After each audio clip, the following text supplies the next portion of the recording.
نحمده ونصلي علی رسوله الکریم اما بعد۔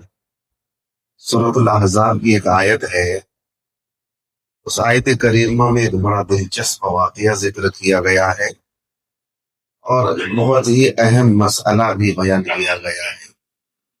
آیت ہے وَمَا كَانَ لِلْمُؤْمِنِ وَلَا مُؤْمِنَةٍ إِذَا قَضَى اللَّهُ وَرَسُولُهُ أَمْرًا أَن يَكُونَ لَهُمُ الْخِيَرَةُ مِنْ أَمْرِهِمْ وَمَن يَعْصِ اللَّهَ وَرَسُولَهُ فَقَدْ ضَلَّ ضَلَالًا مُبِينًا۔ اس کے بعد میں اور آیت ہے، اس کے اندر ایک واقعہ یہ ذکر کیا ہے کہ حضرت زید بن حارثہ رضی اللہ عنہ یہ کسی کے غلام تھے۔ نبی کریم صلی اللہ علیہ وسلم نے بازار اوکاز سے ان کو خرید کر کے لایا۔ ابھی کم عمر تھے۔ مزید احسان حضور نے یہ کیا کہ ان کو آزاد کر کے اپنا منہ بولا بیٹا بنا لیا۔ صحابہ کرام رضوان اللہ علیہ اجمعین زید بن محمد رسول اللہ صلی اللہ علیہ وسلم کہا کرتے تھے۔ اللہ رب العزت نے چونکہ عرب کے لوگوں کا یہ معمول تھا، یہی معمول تھا، وہ لوگ منہ بولے بیٹے کو جو ہے حقیقی بیٹے کے طور پر ہر آکام میں مانتے تھے۔ صحابہ کرام بھی زید بن محمد رسول اللہ صلی اللہ علیہ وسلم کہنے لگے، اللہ رب العزت نے یہ حکم دیا، قرآن کریم کی آیت نازل ہوئی کہ کسی کو منہ بولا بیٹا بنا لینے سے وہ حقیقی بیٹا نہیں بنتا ہے، اس لیے ان کو ان کے اصلی باپ کی طرف ہی منسوب کرنا چاہیے۔ یہی سورہ احزاب ہی کے اندر آیت ہے، ادعوہم لآبائہم هو اقسط عند اللہ، ہر ایک کو ان کے باپ کی طرف جو ہے نسبت کر کے پکارو۔ اور قیامت کے روز بھی ہر ایک کو ان کے باپ کی طرف نسبت کر کے پکارا جائے گا۔ اسی لیے کہا گیا حسب نسب محفوظ رکھنے کو کہا گیا ہے، اسی وجہ سے یہ کہا گیا ہے۔ بدل لیتے ہیں نا، ذات بدل لیتے ہیں اپنے من میں، تو ایسا نہیں، جس ذات کا ہے اسی میں رہے آدمی۔ تو اللہ رب العزت نے یہ حکم دیا کہ نہیں، کسی کو منہ بولا بیٹا بنا لینے سے وہ حقیقی بیٹا نہیں ہوتا ہے۔ آیت نازل ہوئی تو پھر صحابہ کرام رضوان اللہ علیہ اجمعین نے حضور کی طرف نسبت کرنے کے بجائے ان کے اصلی باپ حارثہ کی طرف جو ہے نسبت کرنے لگے۔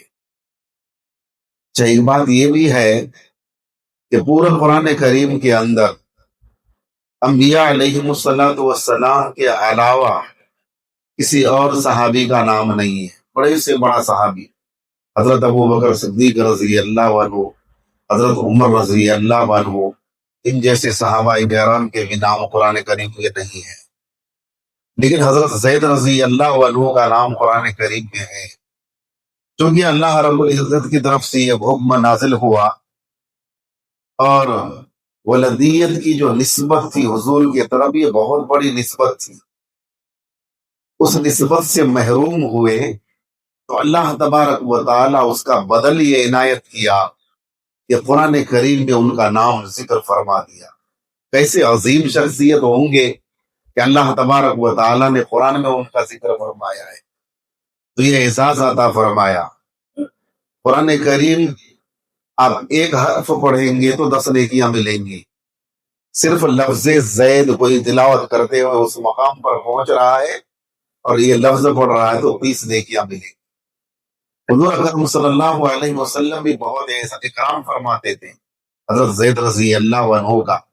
حضرت عائشہ رضی اللہ عنہ فرماتی ہیں کہ جس جنگ میں حضرت زید بن حارثہ رضی اللہ عنہ گئے، ہمارے آقا محمد رسول اللہ صلی اللہ علیہ وسلم نے اس لشکر کا امیر حضرت زید ہی کو بنایا، یہ اکرام تھا۔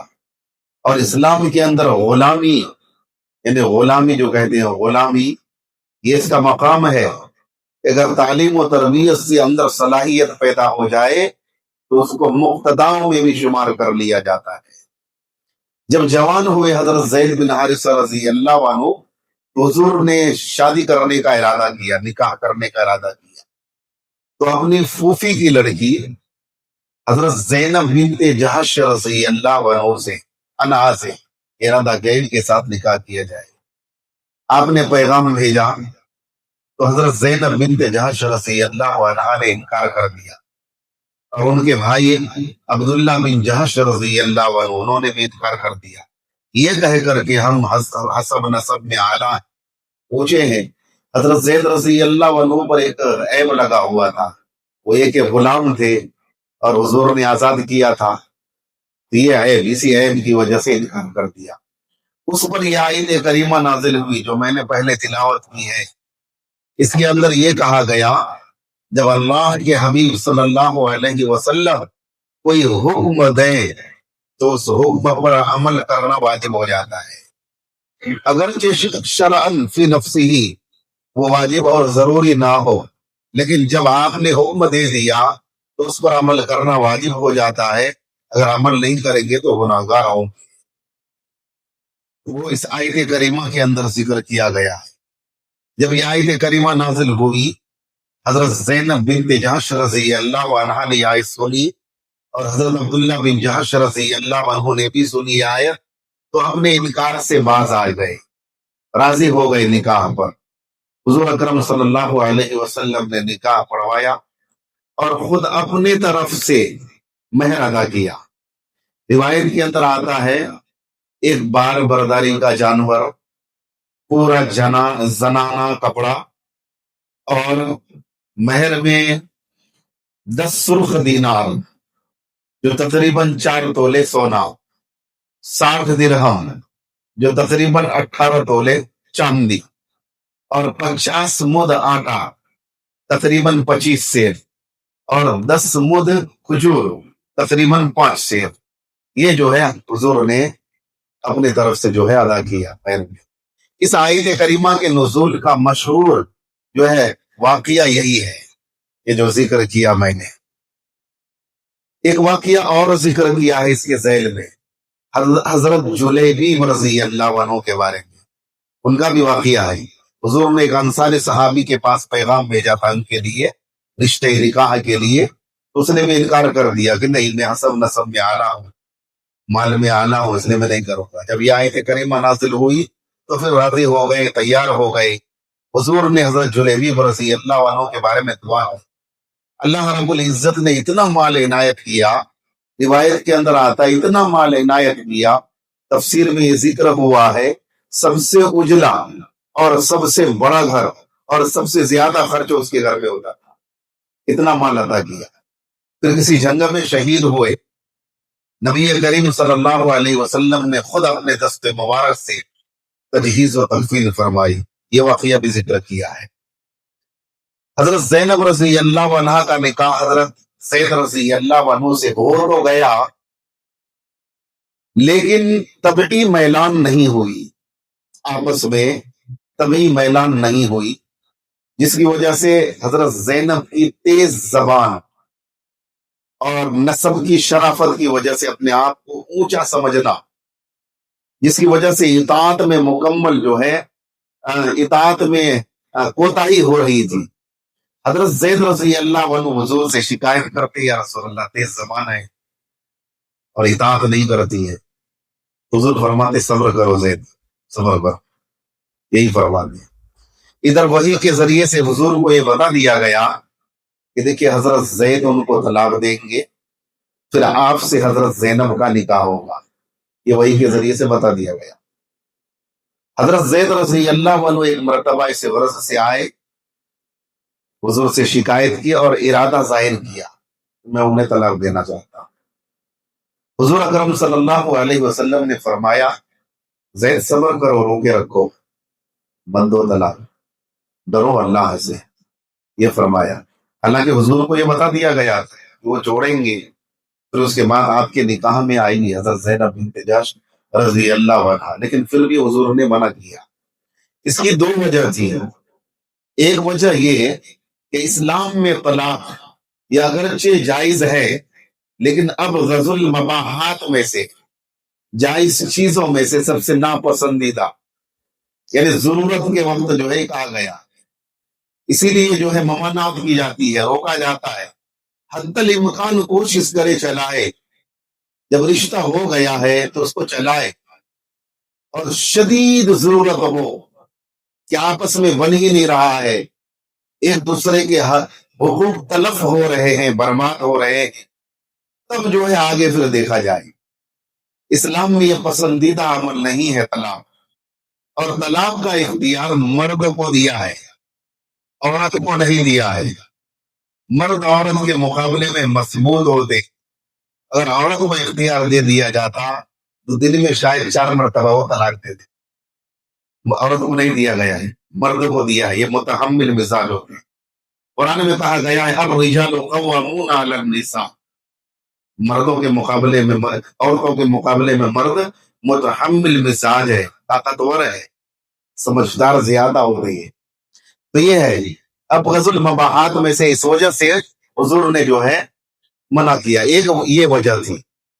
دوسری وجہ یہ کہ اگر میں شادی کر لیتا ہوں زید کے چھوڑنے کے بعد، تو یہ عرب کے جاہل لوگ یہ کہیں گے دیکھو اپنے بیٹے کے منکوحہ سے نکاح کر لیا، بیٹے کی بیوی سے نکاح کر لیا، اور وہ لوگ جو ہے مبونا بیٹے کو تمام احکام میں حقیقی بیٹے کی طرح مانتے تھے۔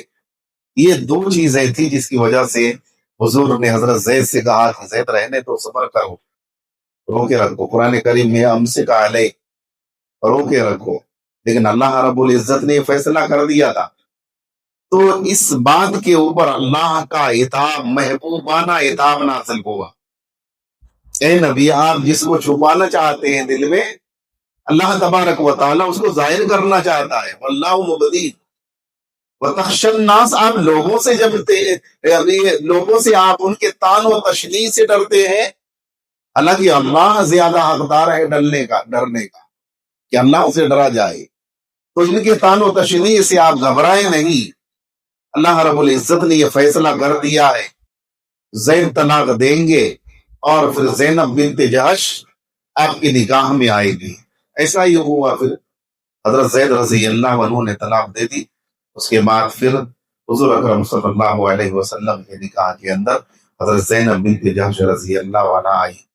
یہاں پر ایک اہم مسئلہ آپ لوگ یہ سمجھیے، کفو کا مسئلہ، وہ سنے ہیں نا، کفو غیر کفو کہتے ہیں، یعنی اگر کوئی لڑکی اپنے ماں باپ اولیاء کی اجازت کے بغیر غیر کفو میں جا کر نکاح کر لے تو کیا مسئلہ ہوگا؟ کفو کہتے ہیں دینداری، دیانت، پیشہ، مال، تعلیم، ایسا ہے۔ لڑکی پڑھی لکھی بہت ہے لیکن کسی ایک جاہل سے جا کر کے شادی کر لیا، کہتے کفو نہیں ہے، غیر کفو میں کر لیا۔ یا دیانت داری، لڑکی کے جو خاندان والے زیادہ دیانت دار ہیں، اب غیر دیانت دارانہ جو خاندان ہے ان کے اندر جا کر نکاح کر لیا۔ یعنی کہ مال میں لڑکی کے ماں باپ مالدار ہیں اور جہاں نکاح شادی ہوئی ہے لڑکے سے وہ غریب ہے، یہ کفو ہے، کفو اس کو کہتے ہیں۔ دیانت داری، دین، پیشہ بھی، پیشے کو بھی دیکھا جاتا ہے۔ بعض پیشہ جیسے مدہون ہوتا ہے، جیسے نائی کا پیشہ ہے، مالی کا پیشہ ہے، جوتا چپل بنانے والا پیشہ ہے، یہ سب، لیکن آپ تو خیر نہیں مانتے ان کو، اب چونکہ یہ بہت بڑی تجارت ہو گئی ہے، جوتا چپل وغیرہ کی فیکٹری والے ہوتے وہ بڑے پیسہ والے ہوتے، تو پہلے یہ ان چیزوں کو شمار کیا جاتا تھا۔ یہ ہے کفو غیر کفو۔ اب مسئلہ یہ سمجھیے، اگر کوئی عاقلہ بالغہ لڑکی غیر کفو میں جا کر اپنے والدین اولیاء کی اجازت کے بغیر نکاح کر لیتی ہے تو والدین اور اولیاء کو یہ حق ہوگا بچہ پیدا ہونے سے پہلے فسخ نکاح، عدالت میں جا کر فسخ نکاح کرا دے، ان کو یہ حق ہوگا۔ اور اگر عاقلہ بالغہ لڑکی کفو میں نکاح کرتی ہے تو پھر والدین اور اولیاء کو فسخ نکاح کا حق حاصل نہیں ہوگا۔ اگر عاقلہ بالغہ لڑکی کا نکاح وہ خود بخود کر لیتی اپنی مرضی سے غیر کفو میں اور بچہ پیدا ہو جاتا ہے تو اب بھی جو ہے والدین کو اور اولیاء کو یہ حق نہیں ملے گا کہ نکاح کو فسخ کر دے۔ یہ ہے کفو اور غیر کفو۔ مالداری کو بھی کفو میں شمار کیا گیا ہے، پیشہ کو، حسب نسب کو، بعض حسب نسب والے اونچے ہوتے ہیں، اعلیٰ ہوتے ہیں، اور بعض اس سے کمتر ہوتے ہیں۔ پیشوں میں جو ہے بعض پیشہ اعلیٰ قسم کا ہے اور بعض پیشہ کمتر ہے، تو ان کو بھی اعتبار کیا گیا ہے۔ تعلیم میں لڑکی پڑھی لکھی خوب زیادہ ہے لیکن لڑکا پڑھا ہوا نہیں ہے، اس کا بھی اعتبار کیا گیا ہے۔ ایک اور چیز یہ کہ کفو میں لڑکے کا اعتبار ہے، لڑکے کا اعتبار مطلب یہ ہے لڑکا لڑکی کے برابر ہو، اس کا اعتبار ہے، لڑکی کا اعتبار نہیں ہے۔ اگر لڑکا مالدار ہے اور لڑکی جو ہے غریب گھرانے سے ہے، اب شادی کر لے، لڑکا والے یہ چاہے کہ ہمارے کفو میں سے نہیں ہے، یہ غیر کفو میں ہے، اس کا اعتبار نہیں ہے، یا اعتبار لڑکے کا ہے، یعنی لڑکا ہونا چاہیے لڑکی کے برابر، مالداری میں، دیانتداری میں، پیشہ میں، ان چیزوں میں، تو ان کا اعتبار دیکھا جائے گا۔ لڑکا اگر جو ہے کوئی خوب تعلیم یافتہ ہے، پڑھا لکھا ہے، لیکن جاہل قسم کی لڑکی ہے، جاہل ہے یا پڑھی لکھی کم ہے، ان سے نکاح کر لیا، لڑکا والے یہ چاہے کہ میں اس نکاح کو فسخ کر دوں گا اس لیے کہ میرے کفو کا نہیں ہے، تو یہ نہیں، اس کا اعتبار نہیں ہے، لڑکے کا اعتبار ہے لڑکی کے مقابلے میں۔ یہ مسئلہ سمجھ میں آیا نا؟ ہاں، یہ اہم مسئلہ ہے۔ اللہ رب العزت ہمیں ہدایت عطا فرمائے، اعمال صالحہ کی توفیق عنایت فرمائے، بار بار رمضان المبارک کا مہینہ ہم سب کو نصیب فرمائے۔ آج جو ہے رخصت ہونے جا رہا ہے، آخری روزہ ہے، اب جو ہے 11 مہینے کے بعد پھر یہ مہینہ ہم سب کو ملے گا، نصیب ہوگا۔ اللہ ہم سب کی عمر دراز فرمائے۔ آپ لوگ بیٹھے، مسلسل بیٹھے اور قرآن کریم کی تفسیر سنی۔ اللہ رب العزت ان اعمال کو آپ کے لیے جو ہے نجات کا ذریعہ بنائے، نجات کا ذریعہ بنائے اور آپ کے درجات کو بلند فرمائے۔ وما علینا الا البلاغ۔